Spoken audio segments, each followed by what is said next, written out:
שלום לנשיא התאחדות תעשייני היהלומים בומי טראוב. אבקש את תגובתך על הורדת הפרומיל על יבוא היהלומים לישראל.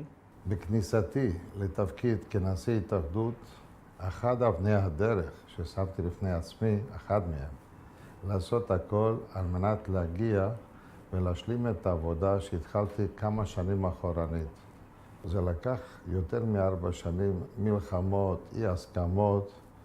בסופו של דבר אני שמח לבשר שהצלחנו בביקור בכנסת בישיבה של ועדת כספים, לא אני לבד, ביחד עם המפקח על היהלומים שמואל מרדכי, ידידי ומי שהיה לצידי לאורך כל הדרך, חיים כץ, קולגה יקר, ומנכ"ל המכון, אלי אבידר. הצלחנו להביא לידי כך שהורדנו את הגובה היטל מ-1.35 פרומיל לפרומיל 1.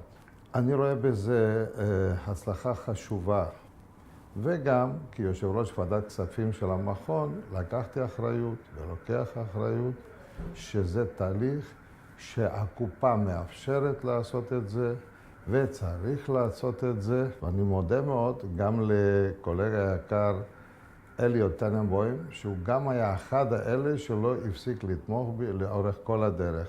בומי, חזרת לאחרונה מהונג קונג. מה התרשמותך מתערוכת התכשיטים בה ביקרת? הביקור בהונג קונג, בתערוכה הנוכחית שהסתיימה, היה ביקור מאוד מאוד חשוב. לפתיחת התערוכה הגיע שר הכלכלה ההונג קונגי, ויצא לי להיות איתו בפתיחה הזאת. אדם מאוד מרשים, יש לו לב חם לישראל. הזמנתי אותו לבקר, הוא הבטיח לבוא. בהמשך היום נפגשתי עם נשיא וכל הצוות של החברה שהקימה את התערוכה. והייתה פגישה טובה, הייתי אומר אפילו מרגשת. ראיתי נכונות ויותר מנכונות כלפי הביתן שלנו. יש לציין שהביתן שלנו, של ישראל, הפעם היה הכי גדול בתערוכה, כ-1,500 מטר מרובעים, ועוד חברות ותיקות שיש להן בוטים גדולים, ברוך השם. אז הפגישה הייתה מאוד מאוד חשובה, ולראות איך לקדם את זה הלאה.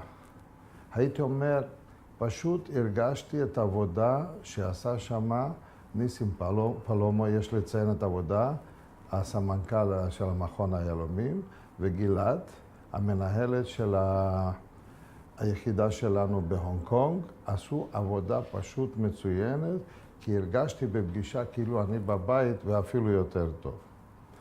וממנו ביקשתי 2 דברים. 1, לתת לנו את האפשרות. אחרי הכל, ישראל היא אחד המרכזים הכי מובילים בעולם ביהלומים.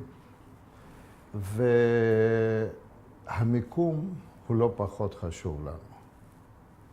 גם על ההגדלה הסבירו לי שיש להם קושי, ואני לא הופתעתי כמובן, אבל המיקום מאוד מאוד ביקשתי, כמה שאפשר טיפה להזיז, יותר מרכזי, כי החברים, קולגים שנמצאים בקצוות, טבעי שהם לא כל כך שבעי רצון, זה אני כבר מדבר כיהלומן. גם אותו הזמנתי לביקור בישראל, הוא כן התחייב לבוא, הם מאוד מעריכים שאנחנו, המרכז הישראלי, היה הספונסר של הגאלה שהם עשו, הוא חזר על זה מספר פעמים. הנקודה השנייה, הייתי כן רוצה לעצור לא פחות. כנשיא התאחדות, עברתי מביתן לביתן של הנציגים הישראלים. אין אחד שלא ניגשתי אליו. רבותיי, מה שראיתי שמה, אבנים של 20 קראט, יהלום של 30 קראט, של 50 קראט, של 60 קראט ויותר, וכל הפנסי קולורים, עם יקרים, עם זולים, אימפרוביזציות כאלה וכאלה. ובחלק של הביתנים היו גם כן מחירות של תכשיטים במקביל. ועוד דבר השלישי שראיתי, השיתוף פעולה בין החבר'ה הצעירים. מכון היהלומים שם מחשב שבאותו מחשב כל מי ששם את הסטוק שלו, ומגיע לקוח שמחפש נגיד אבן 3 קראט, כזאת וכזאת, אבן ספציפית. הוא לוחץ על הכפתור, המחשב נתן לו באיזה ביטן, יש לו אפשרות לקנות את היהלום הזה.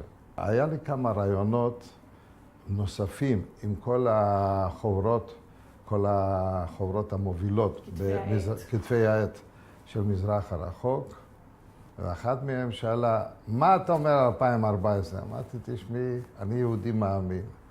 אחרי 7 שנים רעות, באים 7 שנים טובות. רק נשתף פעולה כמה שיותר. ולשאלה האחרונה, איך אתה רואה את מצב הגלם בעולם? מצב הגלם השתנה מקצה לקצה. אין יותר, כמעט ואין יותר ספק קבוע. הכל הולך לטנדרים. זה העולם כנראה. בהתאחדות אנחנו נעשה הכל, לעשות כמה קורסים לחזק ידע של אנשים, והכי חשוב, אנחנו הולכים להפוך את ההתאחדות לטנדר האוס קבוע. יהיו טנדרים במשך כל השנה. לעשות טנדר פעם בשנה זה טוב. אני לא פוסל שום דבר מה שטוב. אבל בעזרת השם, הטוב ביותר לתת טנדר האוס קבוע, שגם אנשים שאין להם משאבים לנסוע לכל העולם, כי היום לנסוע לאפריקה זה $10,000, בלי שום בעיה, יוכלו להשתתף פה, מהבית, בבית, ונחסוך עלויות עצומות, ותבוא ברכה על כולנו. תודה רבה לך, בומיטראוב. תודה לכם שבאתם. תודה.